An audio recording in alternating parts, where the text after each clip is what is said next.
Okay, going to jump on here to give a quick review to a really great graphic novel collection.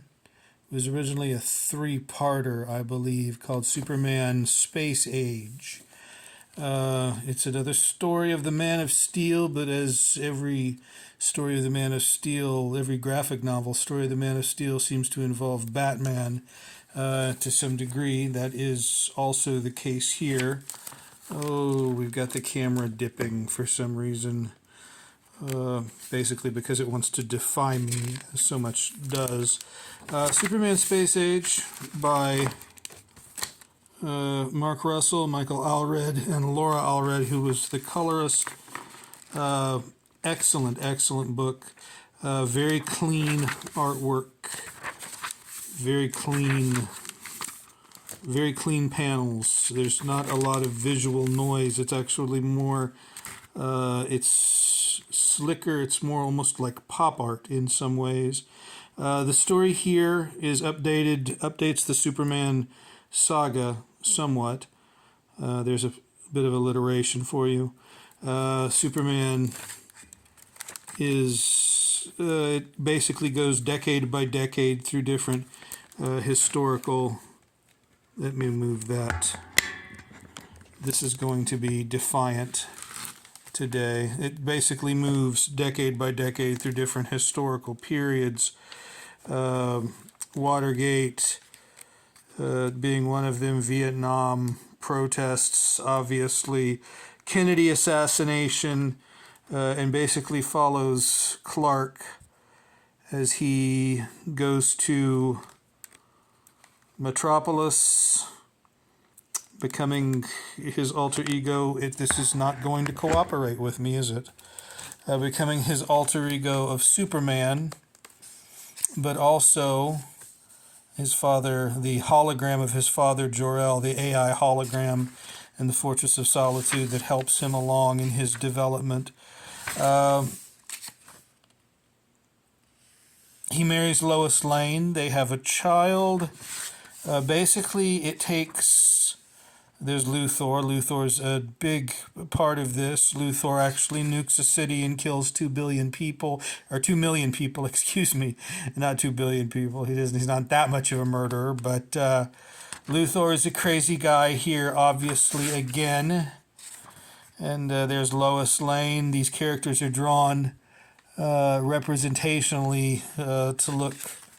Lois Lane obviously is drawn to look a bit like Margot Kidder in the Superman movie, and Clark also like the late Christopher Reeve. Oh, I guess they're both dead now. Excellent book, excellent story. This is the evolution of Batman. Luthor as an arms dealer to the United States government during the Cuban Missile Crisis. Luthor nukes the city and goes to prison for it. He's something of a comic aside. Now, there are a lot of different heroes that come about or come into this particular story, including Flash, Wonder Woman, the entire Justice League, Green Lantern, Batman, who nobody knows or nobody has guessed apparently is also Bruce Wayne, who funds the who funds the Justice League. Long story short, Brainiac makes an appearance here, and this is about an alternate Earth, in an alternate, one of the Crisis of Infinite Earths that is alluded to. The Anti-Monitor, I believe, is the name of the force that is going around eating up universes, eating up all the matter in universes. And this is what happens here. Also, we get an appearance by the Joker, obviously. And a Batman that is juxtaposed, as he is in so many of these graphic novels, against Superman, who's a goody-goody, who goes to a bar to drink milk. And then, obviously, Batman. Oh, there we go. There is Brainiac.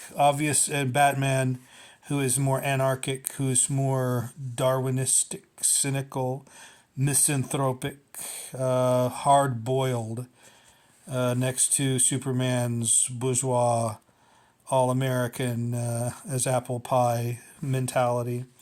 Superman goes to the Fortress of Solitude to consult with Jor-El, the image, the hologram, AI hologram of Jor-El.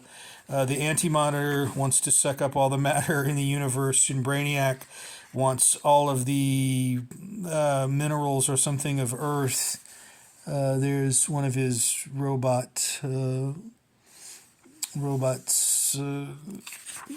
octopi or something like that, robot monsters that he. Brainiac is, of course, also. There are numerous Brainiacs, it appears. The superheroes, there's a certain forlorn majesty, doomed majesty about them as they attempt at the very end. Anti-Monitor has sucked up all the matter in the universe after Superman has tried to save the world by developing a pill that cures all ills, which would put Lex Luthor, out of business, obviously.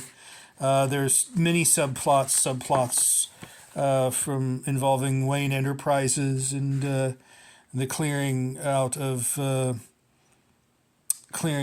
urban slums to make room, gentrification in a sense. Now, this guy is a kind of Cassandra that warns Clark, Superman, about the coming of the Anti-Monitor and how he's destroyed so many planets and universes.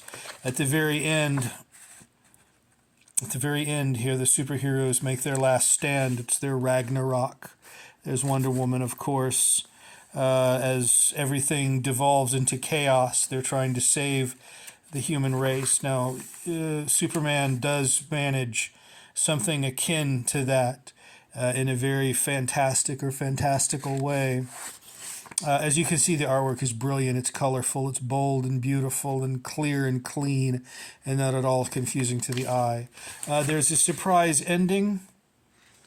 It is amusing. The story is amusing at first because it does go back through the decades, and it gives occasionally comic book representations of famous historical scenes.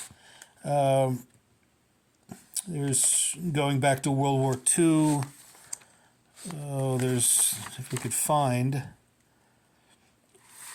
a lot of this is basically simply about the development of Superman as a character, as a force that is there to aid a doomed humanity. And the influence of his fathers, both his hologram father, Jor-El, who's dead, who's simply a computer simulation like the Dixie Flatliner in Neuromancer or something, and then his George Kent, and the development of this character's, this world, and then the end of this world. Excellent graphic novel. I highly recommend it. Completely, compulsively readable. Reimagining or I don't know how one would say it, rebooting perhaps the superhero saga, or recontextualizing it against the decades of progress and strife that America has seen, and then the ultimate demise at the hands of Anti-Monitor, who may be a kind of stand-in for nuclear apocalypse. I can't recommend this one highly enough. It's a beautiful little book. Again, Superman, Space Age, by Mark Russell, written by Mark Russell, artwork by Michael and Laura Allred. Beautiful. And, oh, darn. Beautiful and classic in a sense, but also very modern, a very modern take on old tropes and old themes. I believe that you will enjoy it immensely. Okay, thank you. That's about all for this evening. Have a nice one. Bye-bye.